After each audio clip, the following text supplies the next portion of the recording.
নমস্কার, দেখছেন ইসিসিএন খবর। আপনাদের সাথে আমি কোয়েল। শুরুতে হেডলাইন্স।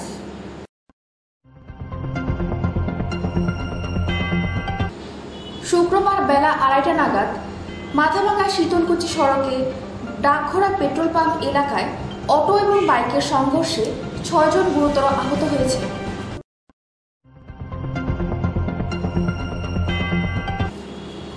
ব্যাংকের থেকে লোন পাইয়ে দেওয়ার নাম করে এক ব্যক্তিকে প্রতারণা করার অভিযোগে কোচবিহার থেকে সনদ তালুকদার নামে আরও একজনকে গ্রেফতার করে পানিট্যাঙ্কি ফাঁড়ি পুলিশ।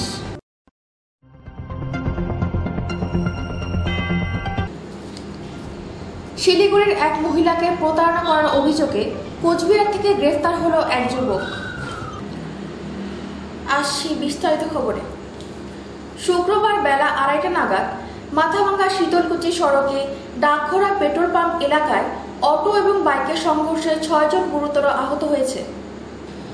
আহতদের মাথাভাঙ্গা মহকুমা হাসপাতালে ভর্তি করা হয়েছে। প্রত্যক্ষদর্শীরা জানান, এদিন একটি অটো যাত্রী নিয়ে মাথাভাঙ্গা থেকে শীতলকুচির দিকে যাচ্ছিল এবং শীতলকুচির দিক থেকে একটি বাইক মাথাভাঙ্গার দিকে আসছিল। সেই সময় ডাকঘোড়া পেট্রোল পাম্প এলাকায় বাইক এবং অটো সংঘর্ষ হয়। এর ফলে অটোটি উল্টে যায়। এই ঘটনায় 6 জন গুরুতর আহত হয়েছে। তাদের মাথাভাঙ্গা মহকুমা হাসপাতালে ভর্তি করা হয়েছে। আহতদের আঘাত গুরুতর। ওখানে একটা আমাদের সামনে অটোটা স্পিডে ছিল, তো একটা বাইক আমাদের সামনে দিয়ে ক্রস করলো। তো বাইকটা যদি না সেটা লাগতো না, তো বাইকটা সামনে আসাতে অটোটা উল্টে গেছে। আচ্ছা, উল্টে যে এই যে আহত হয়েছে। অটোতে মোটামুটি কতজন ছিল? আমরা ছিলাম 6-7 জন ছিলাম। তোমার নাম কি? আমার নাম সঙ্গীতা বর্মন। ইসিসিএন খবর, দিনহাটা। ব্যাংকের থেকে লোন পাইয়ে দেওয়ার নাম করে এক ব্যক্তিকে প্রতারণা করার অভিযোগে কোচবিহার থেকে সনদ তালুকদার নামে আরও একজনকে গ্রেফতার করে পানিট্যাঙ্কি ফাঁড়ির পুলিশ।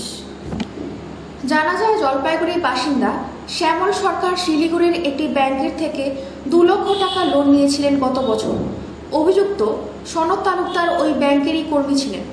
2 লক্ষ টাকা লোনের মধ্যে 1 লক্ষ টাকা ব্যাংকে শোধ করে দিয়েছিলেন শ্যামল। পরবর্তীতে তার আরও 3 লক্ষ টাকা লোনের প্রয়োজন হলে তিনি অভিযুক্তর সঙ্গে যোগাযোগ করেন। সে জানায়, তার বাকি লোনের 1 লক্ষ টাকা মিটিয়ে পরবর্তীতে সে আরও 3 লক্ষ টাকা লোন পাবে। সেই মতো শ্যামল সরকার বাকি 1 লক্ষ টাকা ব্যাংকের কর্মী অভিযুক্ত সনদকে দেয়।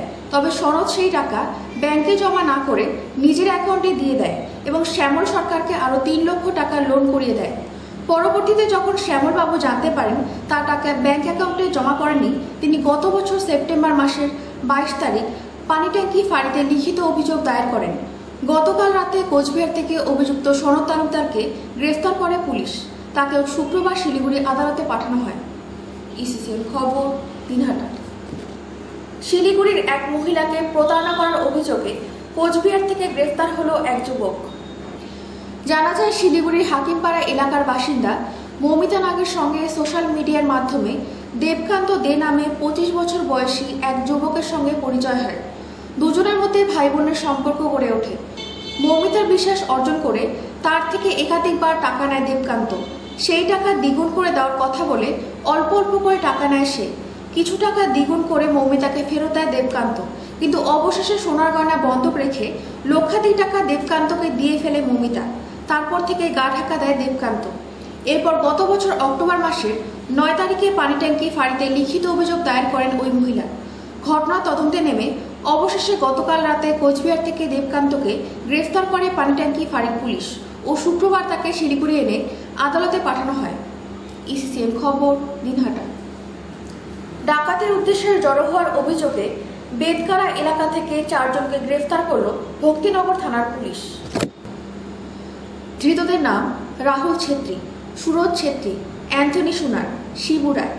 ধৃতদের মধ্যে একজন সিকিমের বাসিন্দা।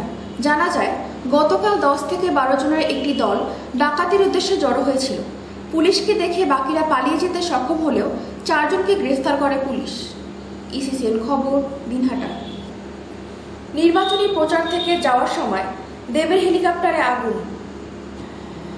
মালদার রতুয়ার কর্মসূচি সেরে ফেরার পথে হেলিকপ্টারে ধোঁয়া বেরোতে থাকে। এই পরিস্থিতিতে মালদা বিমানবন্দরে হেলিকপ্টারটি নামায় পাইলট। দেবকে মুর্শিদাবাদের রানীনগরের উদ্দেশ্যে সড়কপথে রওনা করা হয়েছে। ইসিসিএন খবর দিনহাটা। মাথাভাঙ্গা 2 নং ব্লকের আটপুকুরি এলাকায় একটি বাইসন নজরে আসে স্থানীয়দের, আর তারপরেই আতঙ্কিত হয়ে পড়েন এলাকাবাসীরা। পাশাপাশি বাইসন দেখতে ভিড়ও জমে যায় এলাকায়। এরপর বন দপ্তরে খবর দেওয়া হলে বন দপ্তরের কর্মীরা এসে ঘুমপাড়ানি গুলিতে বাইসনটিকে ডাউয়াগুড়ি এলাকা থেকে উদ্ধার করে। বন দপ্তরের পক্ষ থেকে জানা গেছে, এদিন আটপুকুরি এলাকায় বাইসনটি নজরে আসে। তারপর ডাউয়াগুড়ি এলাকা থেকে বাইসনটিকে উদ্ধার করা হয় এবং তারপর পাতলাখাওয়া জঙ্গলে ছেড়ে দেওয়া হবে। ইসিসিএন খবর দিনহাটা। ইসিসিএন খবর এখনকার মতো এ পর্যন্তই। আপনারা দেখতে থাকুন ইসিসিএন খবর, সবার মাঝে সবার সাথে।